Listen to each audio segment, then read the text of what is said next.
Hi friends, I am Nitin Arora and आज इस video में हम बात करेंगे क्या जर्मनी में एजुकेशन सच्ची में फ्री है। सो बैकग्राउंड ये है कि पिछले कुछ दिनों से I was getting some messages in my Twitter, Instagram, Facebook thing कि सर क्या आप जर्मनी पढ़ रहे हो, क्या आप एक चीज़ बता सकते हो कि क्या जर्मनी में पैसे देने पड़ते हैं पढ़ने के लिए, बैचलर्स, मास्टर्स, PhD। सो ज़्यादा queries which I got were related to masters and PhD program. तो आज इस वीडियो में हम बात करेंगे क्या जर्मनी में मास्टर्स फ्री है कि नहीं है, अगर पेड भी है तो कितना पे करना है, क्या चीज़ें आपको पहले ध्यान रखनी है, कैसे कैसे आप अप्लाई कर सकते हो और कैसे आना है। तो लेट्स स्टार्ट। हवा चल रही है, बहुत ज़्यादा ठंड हो रही है। सो बात ये थी कि देखो जर्मनी में क्या होता है कि जब आप आते हो ना तो यहाँ पे 16 स्टेट्स हैं। डिपेंड करता है आप आते कौन से स्टेट में, उसके हिसाब से डिपेंड करता है आपको फ़ीस देनी पड़ेगी कि नहीं देनी पड़ेगी, और देनी पड़ेगी तो कितनी फ़ीस देनी पड़ेगी। 2014 में जर्मन यूनिवर्सिटीज़ की पूरे 16 स्टेट्स की एक ट्रीटी हुई कि ठीक है भाई, we will not be charging any amount from any student whatsoever the nationality is. चाहे आप यूरोपियन हो, नॉन यूरोपियन हो, किसी भी कंट्री से आ रहे हो, आपको कोई फ़ीस नहीं देनी है, it's totally free of cost. But फिर बट आ गया इसमें। बट क्या था कि 2017 में वापस से एक स्टेट है यहाँ पे, उसको बोलते हैं बैडन-व्यूर्टनबर्ग। एक मिनट, रोड क्रॉस कर रहा हूँ, देख लूँ दोनों side, right left, okay cool. Okay so Baden Württemberg एक स्टेट है। उन्होंने क्या किया कि आपको फ़ीस देनी है इंटरनेशनल स्टूडेंट्स को। तो उन्होंने बोला कि यूरोपियन स्टूडेंट्स के लिए हम अभी फ्री रख रहे हैं, बट अगर इंटरनेशनल स्टूडेंट्स आ रहे हैं तो दे विल हैव टू पे अ फ़ी। कितनी फ़ी देनी है? 3000 यूरोज़। अब अगर बैडन-व्यूर्टनबर्ग फ़ीस ले रहा है तो दूसरे लोगों ने भी सोचा कि यार हम भी स्टार्ट कर देते हैं। तो ऐसे करके कुछ और स्टेट्स ने भी थोड़ा बहुत इम्पोज कर दिया कि हम फ़ीस लेंगे। साइड में शोर आ रहा है क्योंकि साइड में रोड है, साइड में कार, ट्रैम सब चल रही है। उन 2 स्टेट्स ने कह दिया कि हम फ़ीस लेंगे, but the good thing is कि अगर आप उन 2 स्टेट्स को छोड़ दो तो बाकी सब स्टेट्स में आपको अब भी कोई फ़ीस नहीं देनी है। तो Germany is totally free of cost. पर फिर भी कुछ चीज़ें हैं जिसका आपने ध्यान रखना है। कुछ फ़ीस ऐसी है जो आपको देनी पड़ेगी, जो हर किसी को देनी होती है, मुझे भी देनी पड़ी थी। और वो फ़ीस क्या होती है उसकी हम बात करते हैं। देखो, आपको ट्यूशन फ़ी नहीं देनी है, जो कि आप किसी भी कंट्री जाओगे, आप US जाओ, कनाडा जाओ, ऑस्ट्रेलिया जाओ, न्यूजीलैंड जाओ, आपको एक ट्यूशन फ़ी देनी होती है जो कि होती है अराउंड $15,000 से लेके $30,000 तक। अगर ऑस्ट्रेलिया जाते हो तो फिर $50,000 ऑस्ट्रेलियन डॉलर्स होते हैं मास्टर्स के लिए, इतनी फ़ीस होती है। बट जब आप बात करते हो जर्मनी की, तो जर्मनी में ट्यूशन फ़ीस तो होती नहीं है, तो एक फ़ीस बची, वो क्या होती है? सो जिस एक फ़ीस की हम बात कर रहे थे उसको हम बोलते हैं सेमेस्टर कंट्रीब्यूशन, या फिर जिसको हम एनरोलमेंट फ़ीस भी बोलते हैं। हर एक यूनिवर्सिटी में जब एडमिशन हो जाता है आपका, जब आप एनरोल करते हो तो वहाँ पे आपको एक चीज़ देनी होती है, इसको हम एनरोलमेंट फ़ी बोलते हैं। एनरोलमेंट फ़ी का अमाउंट होता है समवट अराउंड 280 यूरोज़। हर एक स्टेट के हिसाब से ये वेरी करता है, बट फिर भी 280 यूरोज़ के अराउंड रहता है, और 280 यूरोज़ आपको पे करने होते हैं यूनिवर्सिटी को। अब ये 280 यूरोज़ का एक फ़ायदा है, ये भी फ़ीस नहीं है। ये समझ लो आप अगले 6 महीने के लिए फ्री के टिकट परचेज़ कर रहे हो 280 यूरोज़ दे के। 280 यूरोज़ मतलब कि इंडिया के हो गए 21,000 करेंसी मल्टीप्लाई कर लेना, 85-90 रहती है यूरो का रेट। अब होता क्या है कि जब आपने 280 यूरोज़ यूनिवर्सिटी को दे दिए तो उसके बदले में यूनिवर्सिटी आपको एक टिकट देगी, उसको हम सेमेस्टर टिकट बोलते हैं। सेमेस्टर टिकट जब आप लोगे, वो टिकट से आप पूरे उस स्टेट में जहाँ पे आप रह रहे हो वहाँ पे आप फ्री ऑफ कॉस्ट ट्रैवल कर सकते हो, वहाँ की बसेस में, वहाँ की ट्रेन्स में, ट्रैम्स में, फेरीज़ में। तो एक तरह से आपने अगले 6 महीने के लिए घूमने फिरने का पूरा काम कर लिया। और तो आप घूमने नहीं आ रहे हो, बट ठीक है, आपको अगर यूनिवर्सिटी जाना है, अगर आपको कैंपस जाना है, कैंपस से इंटर्नशिप पे जाना है, कहीं भी जाना है, तो आपको ऑब्वियसली कम्यूट तो करना पड़ेगा। तो मेरे हिसाब से वो 280 यूरो जो ये लोग ले रहे हैं तो वो बहुत जायज़ अमाउंट है, you know, that's a nice amount, that's okay. वो उतना हमारा, उससे बहुत ज़्यादा हमारा वैसे एक्सपेंडिचर आ जाता है अगर हम खुद से ट्रैवल करते हैं बिना सेमेस्टर टिकट के, तो वो लेना ही लेना पड़ेगा। तो 1 साल का हो गया, 280 into 2 कर लेना, उतना पैसा आपको 1 साल के लिए देना पड़ेगा। सेकेंड अमाउंट जो आता है वो आता है आपका, ठीक है आपने फ़ीस नहीं देनी है, 280 यूरोज़ 6 मंथ्स के लिए देने हैं, तो 1 ईयर के लिए जो है उसका डबल अमाउंट हो गया। अब तीसरा जो अमाउंट आता है वो है आपका रहने का खर्चा, आपका एकोमोडेशन, आपकी ग्रॉसरी, ठीक है, खाना तो खाओगे और रहोगे भी, बाहर तो सोना नहीं है। तो अब एकोमोडेशन के लिए क्या करना है, जब आप आओगे उससे पहले ही आप क्या करोगे, यहाँ पे या तो हॉस्टल या फिर स्टूडेंट अपार्टमेंट्स। अब जैसे मैं आपको बैकग्राउंड दिखाऊँ, ये पूरा ये स्टूडेंट अपार्टमेंट है, ठीक है, जहाँ पे हम लोग रहते हैं।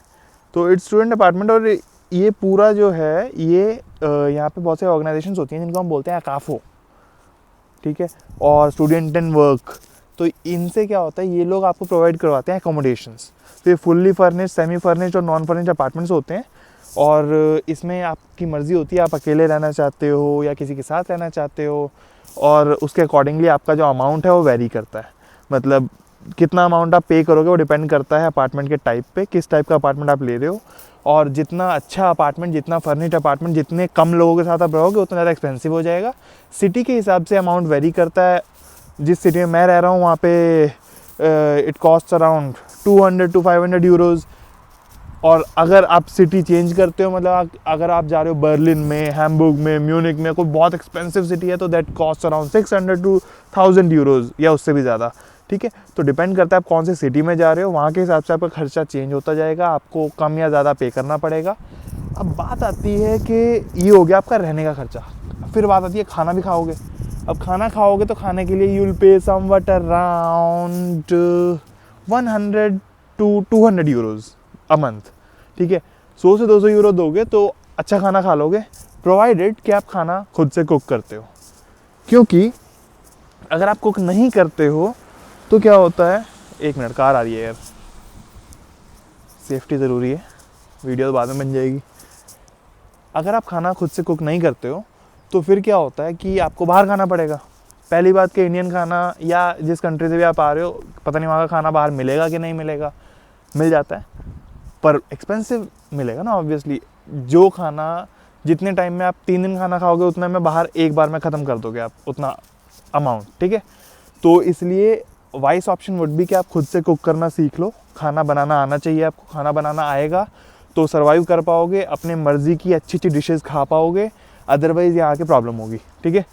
बर्तन धोना सीख लो, वैसे डिश वॉशर्स होते हैं उसमें डालो, अपने आप बर्तन धुल जाएंगे, बट फिर भी कुछ जगह नहीं भी होते तो यू शुड बी प्रिपेयर्ड कि ठीक है, अगर नहीं है तो आप फिर भी आपको सब कुछ आना चाहिए, ठीक है। इसके अलावा ठीक है, अब ये आपका हो गया रहने का और खाने का खर्चा। इसके बाद नेक्स्ट चीज़ जो आती है वो है आपका मोबाइल बिल।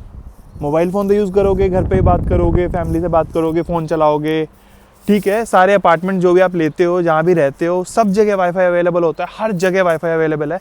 बट फिर भी होता क्या है कि अगर आप बाहर कहीं जा रहे हो, वाईफाई नहीं है या आपको कॉल करनी है तो उसके लिए बैलेंस चाहिए, तो उसका मंथली एक्सपेंस आता है 10 to 20 यूरोज़ का आता है। अगर आप इंडियन पैक डलवाते हो, इंडिया बात करने के लिए, तो दैट कॉस्ट अराउंड 30 यूरोज़।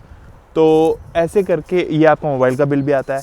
इसके बाद फिर आपने क्या करना है कि आपका मंथली जो है हेल्थ इंश्योरेंस भी होता है। जब आप यहाँ आओगे तो हर एक इंडिविजुअल को यहाँ पे हेल्थ इंश्योरेंस करवाना मैंडेटरी है कि आपको करना ही पड़ेगा।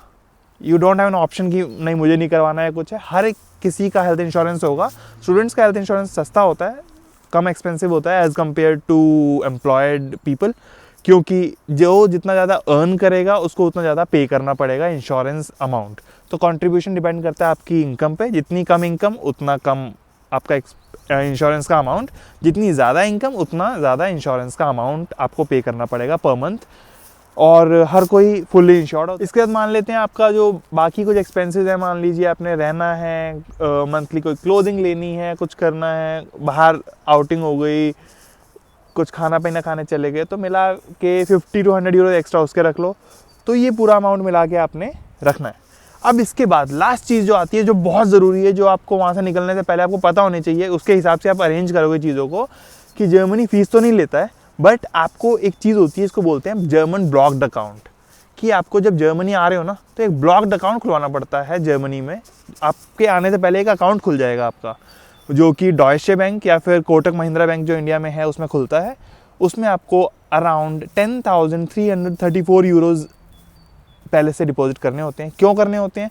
क्योंकि जर्मन गवर्नमेंट का, फेडरल गवर्नमेंट ने ये बोला है कि यार जो आपका मंथली एक्सपेंसेस हैं वो होते हैं 836 अराउंड यूरोज़ के अराउंड। तो दैट मीन्स इतना खर्चा आपको महीने का चाहिए एक अच्छी क्वालिटी ऑफ लाइफ स्पेंड करने के लिए।